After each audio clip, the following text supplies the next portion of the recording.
Habai day baka jingmi ki kampen bait pot pen bait sam hapadang ki Jilla ka Meghalaya bat Assam ka balaju sakhi ka syaitmi bat ki phalo bha haswa ban sedang ka election jet nong mikman syakaying dorbar thau ain ka Jilla ka bahagani ka kenti kumbala sakhi ka jingpen bait hakawat ka baningkong yakin riu tili ki jaka khaput ka bala deb ban yasoiru ya ka MOU ka khlam ai jinghun satyai ki paitba ka Jilla khamtam ki nongsong snong ki ba ki benta khap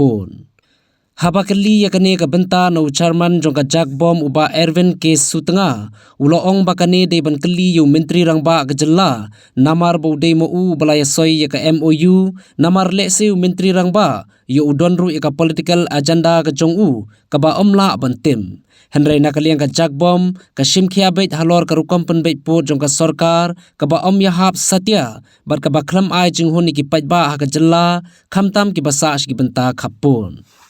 kumning ngiju sakhi na kapor ye kane ka border issue ye kane ki khaput ki juja ki jumi ki jukhi phalo tangswa bandon ka election pen ngiju i kane ngiju sakhi na kapor hato ha kane ka kanti phi kumno sar la kalong kumju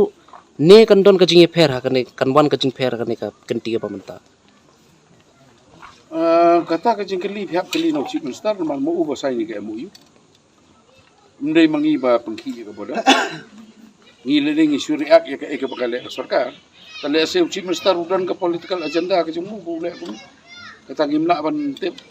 andrei ngi na kaliang ka jungi tigilong very serious namar balai ba kum makalong manta ki issues ki balar penmi daga ka jinga so ka MOU ki balong ki ba kata jor hadu kata ya ka ni ka penri ba ya ka kari kasih ba ya ka stick macam te kendiat mo ngan chu pen i bi kendiat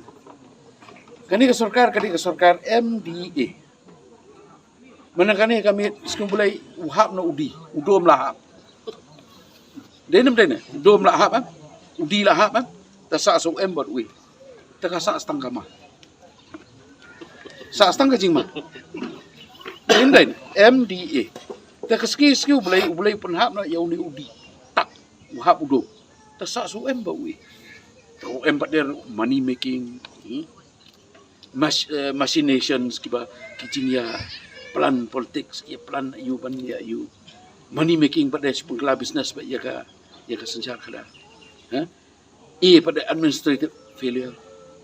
in all fronts tementa sa danger in English simple danger te takadaw ngadon takata banong